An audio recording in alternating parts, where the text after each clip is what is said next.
안녕하세요. 대한피부과학회 TV MC 김현숙입니다. 한 주 잘 보내셨나요? 오늘은 건선의 마지막 이야기인데요. 건선의 전문적인 치료 방법에 대해서 오늘 얘기 나눠보도록 하겠습니다. 오늘도 여전히 함께해 주실 전문의 선생님들 모셔보도록 하겠습니다. 안녕하세요. 안녕하세요. 네. 안녕하세요. 경희대병원 피부과 정기현입니다. 안녕하세요. 루이피부과 의원 이혜용입니다. 안녕하세요. 부산대병원 피부과의 김병수입니다.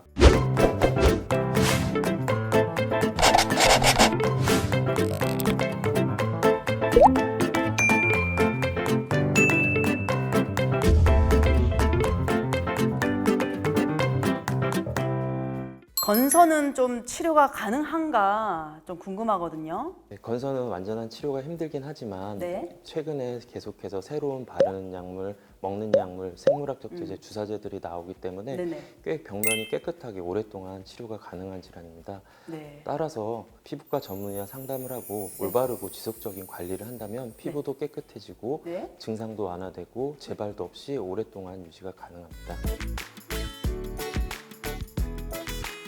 그러면 건선의 좀 치료법이 궁금하거든요.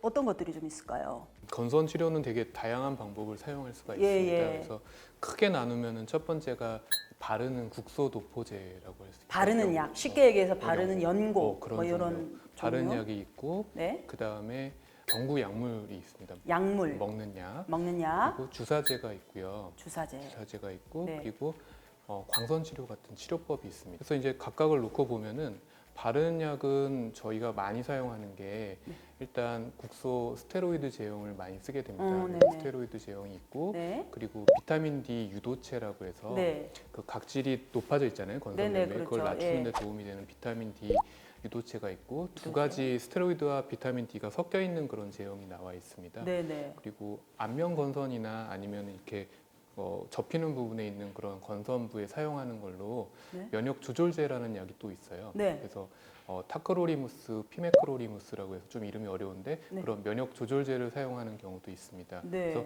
바른 약은 그런 거 중에서 저희가 이제 조절을 하게 되고요. 네, 네. 근데 그것만 가지고 해결이 되면 참 좋은데 음. 심한 건선 환자분들이 있잖아요. 네. 그런 분들은 이제 우리가 면역 억제제를 사용해야 되는 경우가 있습니다. 그래서 뭐 사이클로스포린이나 뭐 MTX 같은 그런 면역을 이렇게 낮춰주는 그런 약을 사용해서 네. 심한 병변을 좋아지게 만들 수가 있고요. 네. 그리고 그걸로도 안 되고 정말 심한 건선 환자분들은 그 다음에 이제 생물학적 제제라고 네. 또 새로운 약제가 또 나와 있습니다. 그런 것들을 사용하게 됩니다. 네, 네. 그래서 그런 식으로 이제 먹는 약과 바르는 약과 주사제 뭐 그렇게 사용을 하고 네. 그리고 환자분들이 병원에 내원해서 치료하는 거는 광선 치료를 많이 하거든요. 광선 치료. 네, 그래서 네. 우리가 자외선 치료라고 하는데 그거는 이제 단파장 UVB라는 광선을 이용을 해요. 네. 그래가지고 그걸 이용해서 일주일에 두세 번 정도 치료를 할 수가 있고 네. 또 국소적이거나 아니면 이제 머릿속에 있는 병변은 광선 치료하기가 힘들거든요. 그럴 때는 이제 엑시머 레이저나 엑시머 라이트라는 그런 장비가 있는데 레이저 네,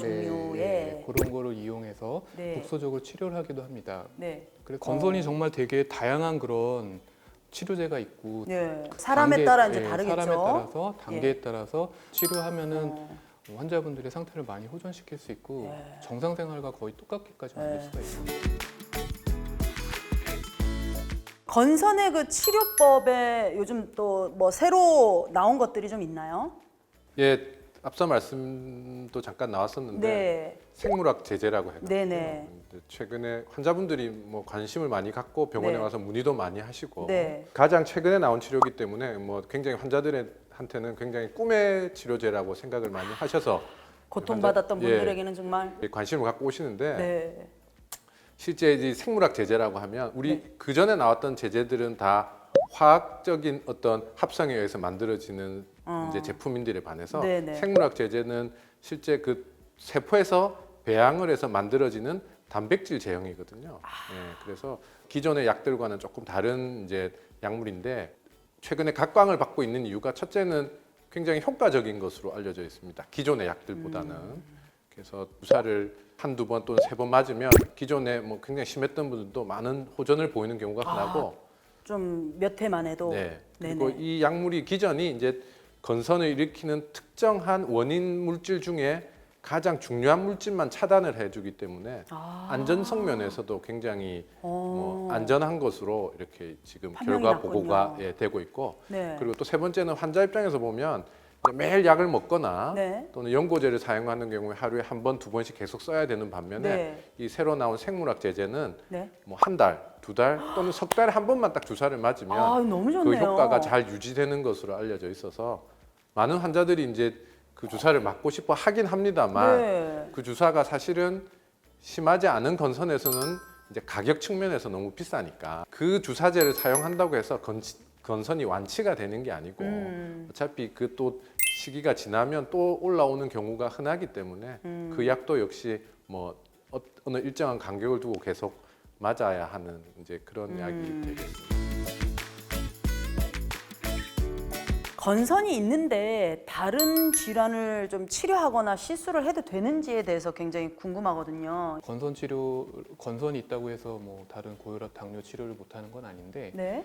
이게 그 약물 중에서 건선을 악화시킬 수 있는 약들이 있어요. 그래가지고 그게 이제 우리가 보통 많이 사용하는 약 중에는 이제 혈압약도 있고 그 다음에 이제 그런 어떤 열을 낮추는 해열제 같은 약들도 경우에 따라 건선을 좀 악화시킬 수가 있거든요. 네네. 그래서 만약에 약을 쓰다가 건선이 좀 심해진다 그러면은 그 다른 과에서 처방했던 약 중에 건선을 악화시키는 게 있는지 한번 확인해 보는 것도 필요하실 수가 있고요. 조절을 해야 되겠네요. 예, 조절을 하셔야 되고 예. 그다음에 두 가지로 나눠요. 레이저는 크게 말해서 피부를 벗겨내는 레이저가 있거든요. 네. 그게 이제 박피성 레이저라고 네네. 보통 얘기하는 점을 빼는 것도 마찬가지겠죠. 이렇게 어떤 자극을 줘서 피부를 네네. 갖다 벗겨내는 그런 시술할 땐 좀 조심하셔야 돼요. 특히 건선이 막 되게 심하게 막 번지고 막 그럴 때는 그런 시술을 조심하셔야 되고 가능하면 그런 박피성 레이저 시술보다는 비박피성 레이저 시술을 하는 게 더 도움이 되고 뭐 장벽을 보호하는 시술이라든지 뭐 고주파 그런 것도 좀 도움이 되고요. 네네. 그리고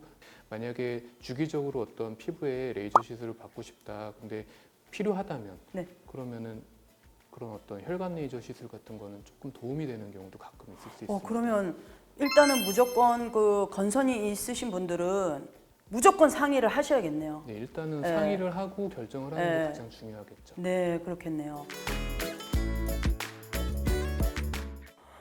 그러면 저는 아무래도 일반 우리 시청자분들 입장에서는 치료하는 데 있어서 이제 그 치료비도 좀 부담이 될 것 같은데 산정 특례 기준이 좀 있나요?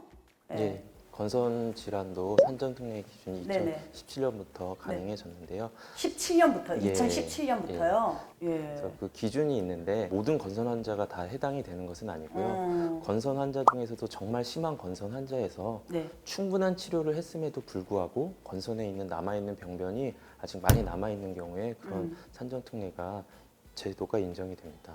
진료실에서 이렇게 환자분들이 산정 특례를 받기 위해서 예. 많이 방문을 하시는데 네네. 환자분들 입장에서는 너무 심한데 그렇지. 뭐 얼굴에 생기고 막 네. 손에 생기고 그래서 본인 스스로는 심한데 사실 실제 저희가 보면 꼭 해드리고 싶은 분들이 많지만 네. 그 나라에서 정해준 기준에 부족한 분들이 사실은 꽤 있으시거든요. 네. 그래서 마음 그럴 때마다 약간 예, 곤란하신 예, 것도 있겠어요. 곤란할 경우가 굉장히 많습니다. 그걸 좀 이해해 주셨으면 환자들이.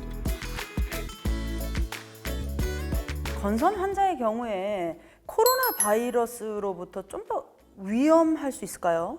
건선 환자에서 네. 일반인들보다 코로나 바이러스 감염의 위험도가 더 증가한다거나 네. 더 낮다는 증거는 아직까지는 없습니다. 아직까지는 없습니까? 예, 그렇지만 건선 환자들이 앞서 여러 가지 치료를 말씀해 주신 네. 것처럼 면역력을 조절하거나 면역을 좀 억제하는 약물을 많이 사용을 하고 있고요.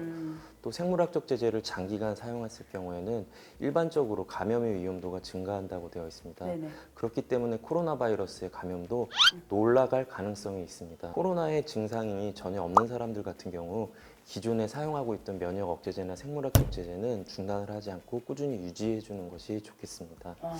반면 이제 코로나의 증상은 있지만 확진이 되지 않거나 네. 코로나 양성자로부터 밀접 접촉을 한 사람들은 전문가로부터 코로나의 진단이 완전히 이루어질 때까지는 생물학적 제제를 잠시 미루는 것이 좋겠습니다. 잠시 중단하는 예, 게. 그리고 건선 환자 중에 코로나 바이러스가 양성이 나오는 경우는 네. 이 코로나가 완전히 회복될 때까지 모든 면역 억제제나 생물학적 제제는 중단을 하는 것이 좋겠습니다. 알겠습니다. 이거 굉장히 좋은 정보인 것 같습니다.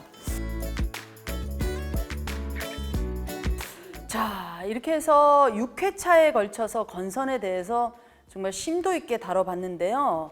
선생님들 좀 해주시고 싶은 얘기가 마지막으로 있으시다면 좀 한마디씩 부탁드릴게요. 건선은 완치가 힘든 질환이긴 하지만 전문가와 상담을 하고 올바르고 지속적인 치료를 유지한다면 병변이 없이 깨끗하고 증상도 완화하고 재발도 줄일 수가 있습니다. 네, 건선 환자분들 상당히 많이 고생을 하세요. 네. 솔직히 진짜 건선 때문에 뭐 자살을 생각했다는 분들도 본 적이 있어요, 진료실에서. 정말 정신질환과 관련되는 그런 우울증 네. 그런 것들을 많이 안고 사시는 분들이 있거든요. 아무래도 만성질환을 앓다 보면은 그런 경우를 종종 볼 수가 있습니다. 근데 네. 피부과 전문의와 함께 건선은 이겨낼 수 있는 질환이라고 저는 생각을 합니다. 그렇기 때문에 어느 정도 시간이 지나면 건선이 이제 극복될 수도 있지 않을까 하는 그런 기대를 가지면서 같은 희망의 끈을 놓지 않고 치료를 같이 잘 하셨으면 좋겠습니다. 아주 중요하고 값진 말씀이셨습니다. 다 좋은 말씀 많이 하셔가지고요. 좀 네. 짧게. 절대 피부과 전문의들은 건선 환자들을 포기하지 않습니다. 파이팅! 아이고. 아이고 진짜 힘이 됩니다 진짜.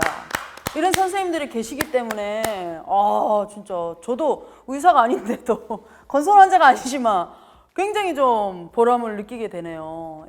저도 여기 MC로서. 여러분 저희는 다음 주 이것도 너무 관심이 많으실 것 같습니다. 모발을 주제로 다시 돌아오도록 할게요. 기대 많이 해주시고요. 잊지 마세요. 구독, 좋아요 꼭 눌러주십시오. 오늘도 감사드립니다. 감사합니다.